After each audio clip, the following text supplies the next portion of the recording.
Hey guys, Nathaniel here. I know it's a little dark, a little dreary, but that's okay.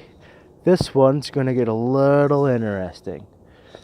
I am in the Oakland Cemetery in Iowa City, Iowa. And this is the Black Angel of Death, or so they say. Anyway, let's get this started. I lived in Iowa City for a long time, and I always heard about how this creepy angel killed people. There's a lot of stories behind it, a lot of weird traditions, and so let's break it down, okay? The statue was made by a Czech sculptor in Chicago by the name of Mario Korbel, okay? It was made in true order. The customer was a woman by the name Teresa Deltratova, and she was an immigrant from the Czech Republic, the Bohemia area of the Czech Republic. And initially, this is not its original location. And you see this. There's a couple of the cemetery, a couple other graves around here. This was moved. The original part of the grave marker was this little tree thing here, and that was actually to mark her son Eddie's grave. When they immigrated into Iowa City, they lived here for a short period of time. Eddie got sick and he died. So she put this monument, this little tree, up to mark his grave. She then left Iowa City, mourning the loss of her son, and went out and married a second time to a guy named Nicholas, and that's where her last name comes from.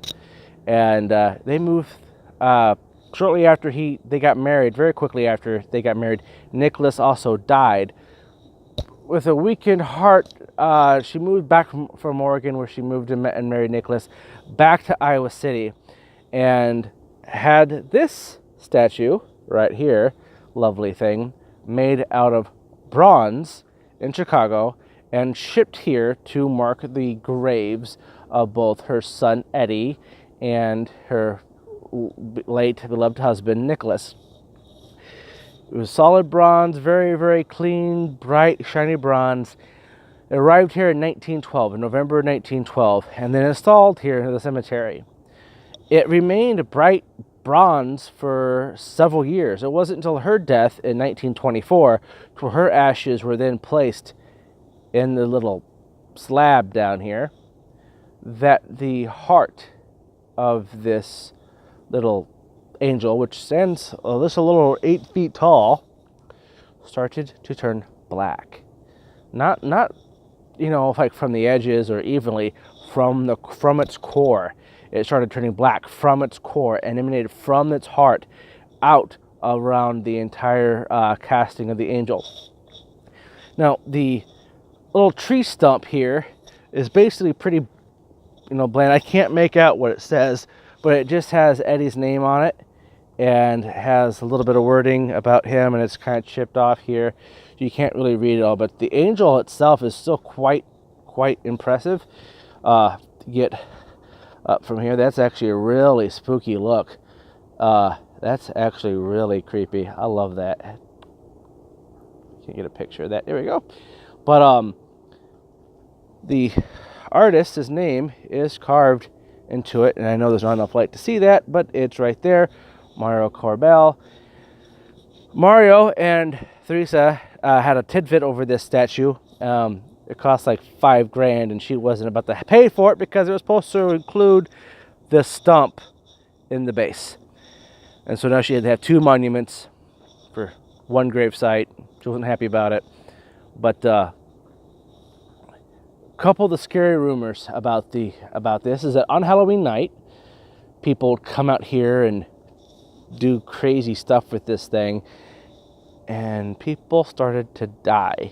The rumor was if you kissed a girl underneath its spread out wings, that she would die. If you would make out with the angel, which, why would you do that? Your heart could stop beating. And there's a couple of things. You touch the angel. If you do this, the angel won't like you and smite you, and to the depths of hell you will go, which doesn't sound like fun to me. But I think supernatural stuff is cool and fun. I don't necessarily believe in all of that supernatural stuff. So it's just kind of cool folklore. But people have died. That's really interesting. There have actually been people who have died shortly after interacting with this thing. And I think it's more coincidence than anything else. But it is still pretty creepy that people die from interacting with a bronze statue. It has been vandalized several times. There's some fingers missing, a couple other things. And that's shame on you. Don't break stuff that's not yours. What are you, 5? So that's sad that it's getting broken and getting worn down. But sororities would leave their pledges out here in the dark, and that became a problem. So they had to put this here. See that? Yeah, that's here specifically so people can't be stranded in the middle of the cemetery with the freaking black angel. And people were freaking out. Not cool. So don't do that either.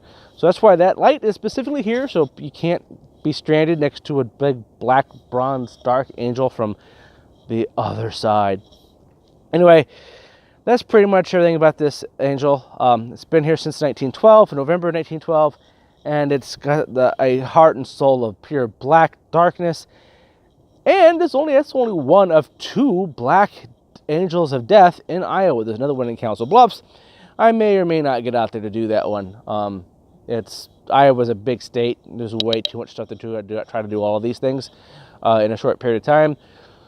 So, you want to come out and check this out? It's basically if you drive down Dodge Street or up Governor in Iowa City, there are 2 one-ways. They kind of come around this cemetery, and it's kind of in the back. Look for the big bright light at night, or just ask for the big creepy angel. It's pretty easy to find. And don't vandalize it. It's not cool. Don't kiss it, because it didn't give you permission. There's no consent for that. Don't kiss it. And yeah, and everyone else, stay healthy, stay wealthy, stay wise. Peace out.